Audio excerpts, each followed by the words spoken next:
Welcome to Popternative, where we dive into topical discussions from the worlds of pop culture, social media, and sports. Here is your host, Peter Remoliotis, aka PD Beats. Hello, welcome to the Popternative podcast. This is the podcast and talk show where we have digital discussions from the worlds of pop culture, TV, film, social media, music, sports, everything really, depending on the guest. We talk about it all. As always, I'm your host, Peter Meliodas, and on social media, you know me as PD Beats. My guest acts, my guest sings, my guest does a lot of really cool things.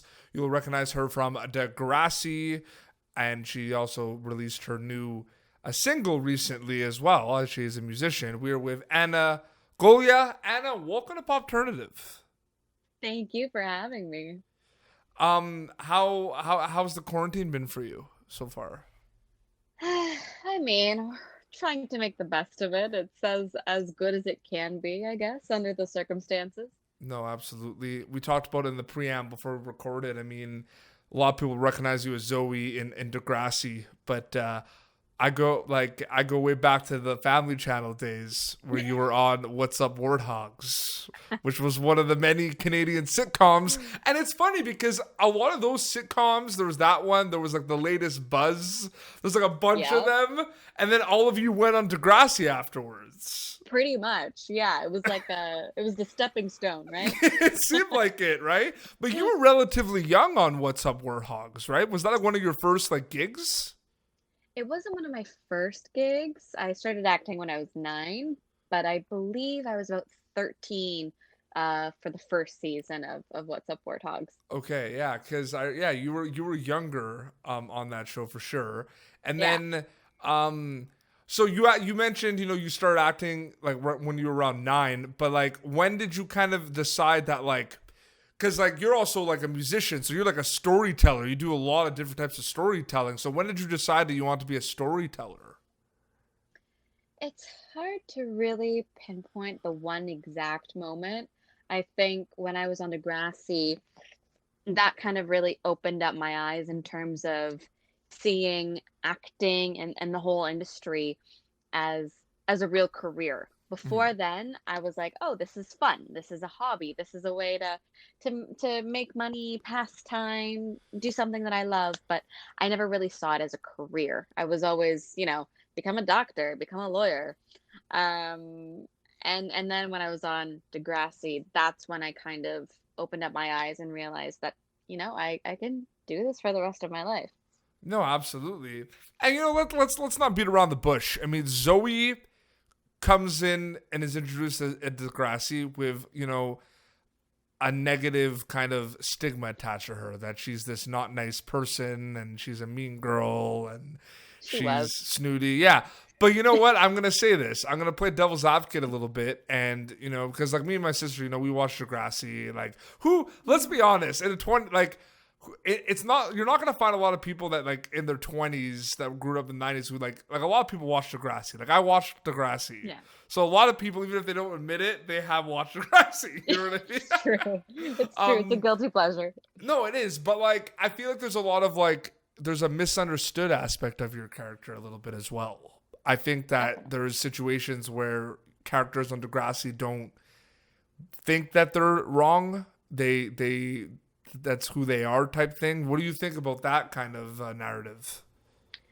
Well, I mean, it's so easy to stereotype people, and that's why I was so grateful to the writers who kind of told Zoe's story later on, after she got onto the show.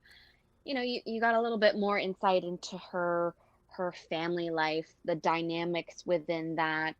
And and something that she was ultimately struggling with. She was closeted, and so we never really established how long she knew that she was gay, and so we never really talked about that. But of course, all of these things add up and informed the decisions that she made and the way that she acted out towards people. So of course, so easy to say, oh, she was the mean girl, she was the diva, but hurt people. And so eventually we got to see more of why Zoe was hurting people. But, it did take a while. Are you, because you were on Degrassi for a long time, and we know that Degrassi, films in Toronto. So you were, right? So you were working in Yeah. Toronto. Are you from Toronto originally, Anna? I'm from Mississauga, yeah. Okay, yes. Yeah. So it was, I mean, that must have been also great too, to have like a job that was like home pretty much, right? Oh, it was amazing. It was the best kind of experience that you could have as a teenager growing up, getting to stay at home, be able to, you know, do schooling and still have a social life with my friends. Hmm. So it was the best of all the worlds. Absolutely. You're not the first Degrassi guest on the show. Oh, Because no, I'm you're not. hurt. I'm sorry. No, because Rhea Block, who played Sav Bandari, Yes. he's been on the show. It's funny though, because when I had him on the show though, like, we talked about Degrassi obviously, but it was because he was on Narco, like season 3 of Narcos, right? So we were Right. like talking about that, and then we were like, okay, now that we're done By the talking about way. that, I mean, you were on Degrassi. Let's address the elephant in the room. Absolutely. And I actually went to school with Alex Harouche, who was on a few episodes of Oh, Degrassi. yeah. He played During Leo, my Ali's. season. Yeah, exactly. Mhm. So He's a lot wonderful. a lot of Degrassi ties there. Yeah, look at you. Absolutely. Let's shift to the music, because you put out some music. You're an artist as well, and I find that's amazing because you're wearing many hats. How important is it for Anna Golja to wear many hats and not just kind of be tied down to kind of one facet of the entertainment industry? I don't think it's necessarily something that I'm actively trying to do. More so for me, it's like I just need outlets Mhm. to you know to share all of my stories and what's happening inside of my head and things that I care about. So that ends up manifesting in so many different ways. So whether it be the acting or the songwriting and singing or producing now as a film producer, there's so many. To me, they're all one and the same. It's all storytelling. You did a film called Full Out, which is an amazing film that I hope more and more people watch. It's a Canadian Thank you. film, but it just kind of, the story is just unbelievable, and you did an amazing job in that film. Thank you. And I feel like we need those films now more than ever. Do you agree with that statement? I could not agree more. Yeah, Hmm. we need that uplifting, positive, inspirational kind of content right now. Hmm. There's a lot of negativity and darkness right now. So And I understand that. I don't know if it was like, so because I watched Full Out, like it was on Family Channel, I believe, at one point. it was, It yeah. was And not. then Was it a Netflix. Family Channel original? It wasn't, right? Honestly, I'd be Yeah. lying. I have no Yeah, idea. I don't know, but I remember like Family Channel was promoting it a lot. Um, Yes. and I feel like it's one of those things where, you look at Degrassi, and people saw the trailer for Full Out Hmm. and recognized you from Degrassi.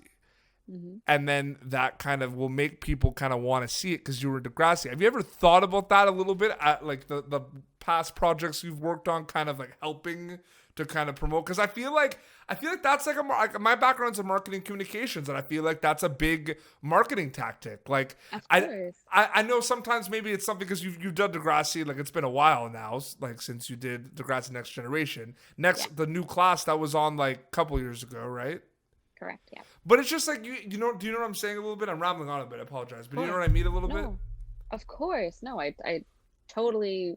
I totally get what you're saying, but that's part of the deal with a Mhm. show with an institution like Degrassi. It obviously gives the actors on the show a real platform and a real fan base. And so once you build that relationship with those fans, then typically they're gonna support whatever projects it is that you're a part of, so long as they're good, I hope.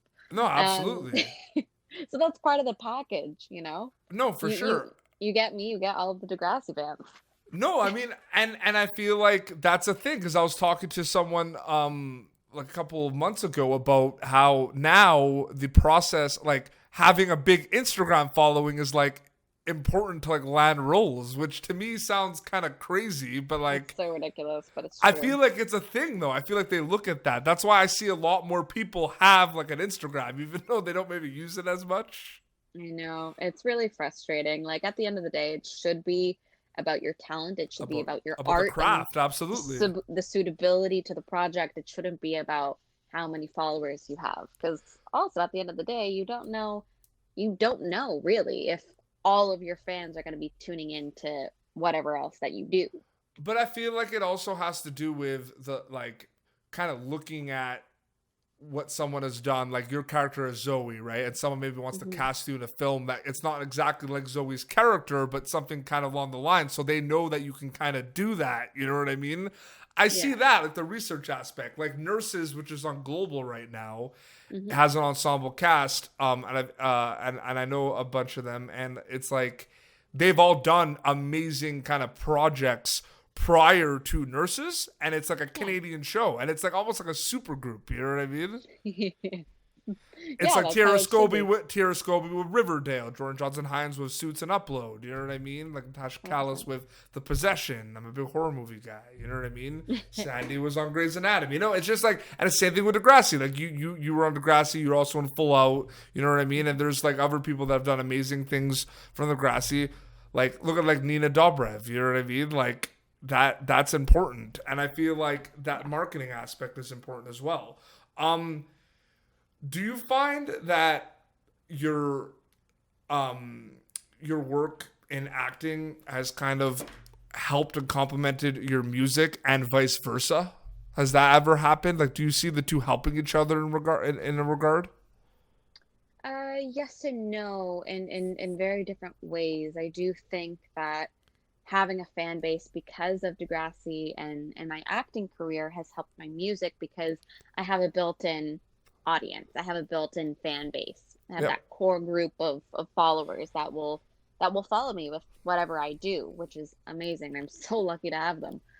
And then, on the other side, on the acting side, it's also great having that musical component because sometimes, for example, in the case of Full Out, I was able to place one of my songs in the film. So my song Feel So Good is actually used in the movie in one of It's a the tag team. I'm action telling you, sequences. it's a team. It's teamwork. It's true. No, It's true. absolutely. Um, you mentioned like music, and I find like that's like a big part of like TV right now too, where people watch these shows on like Netflix and Amazon, and they take out their phones and they're like Shazamming like what The song music. is that? Like Yeah, it's interesting. It's really cool to see.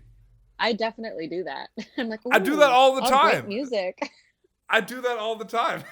We're, I was just watching this show on Netflix. It's like from Mexico. It Oh, actually which one? feels a little bit like Degrassi. It's called Control Z.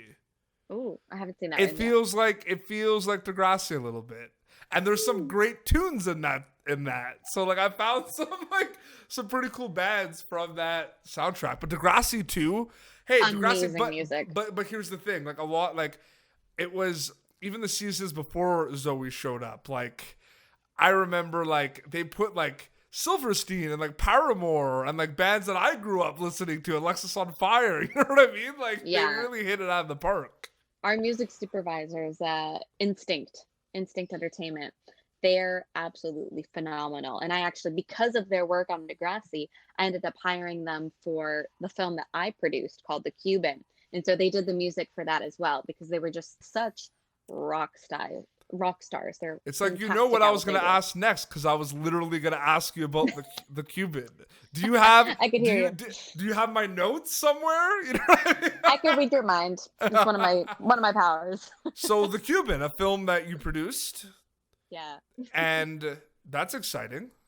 very exciting. It only took 4 years. I mean, that isn't that this is that like the standard these days, or did you really want to kind of make sure it was done properly? A bit of both. Yeah.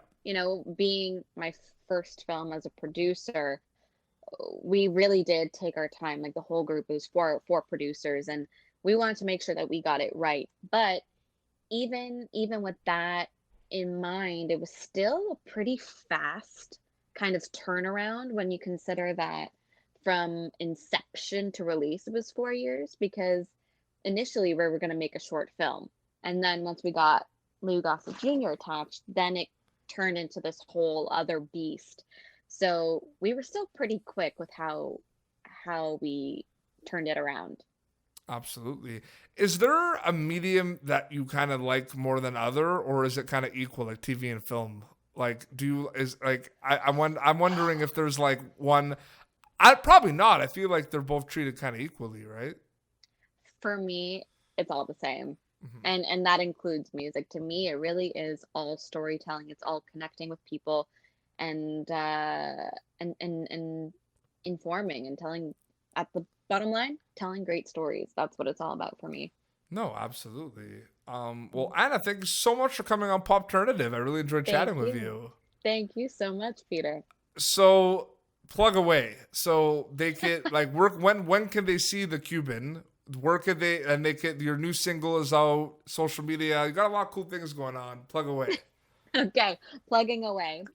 So the Cuban made its premiere at the Canadian Film Festival last week. So unfortunately, that window is over. But we have some very exciting updates coming soon. So you can follow at The Cuban Movie on Twitter, Instagram, and Facebook for all the updates on there.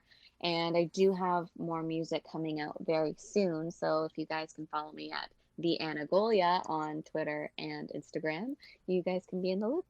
Amazing. Well, thank you so much, and good luck with your upcoming projects. Thank you so much, Peter. Thank you. Of course. Well, this has been Popternative, youtube.com/Popternative for previous episodes. And until next time, this is Anna Golja and PD Beats signing off. Thank you for tuning in to Popternative. Make sure to check out our past episodes of Popternative on YouTube. Be sure to like Popternative on Facebook and follow us on Twitter. This has been an Autograph Communications production.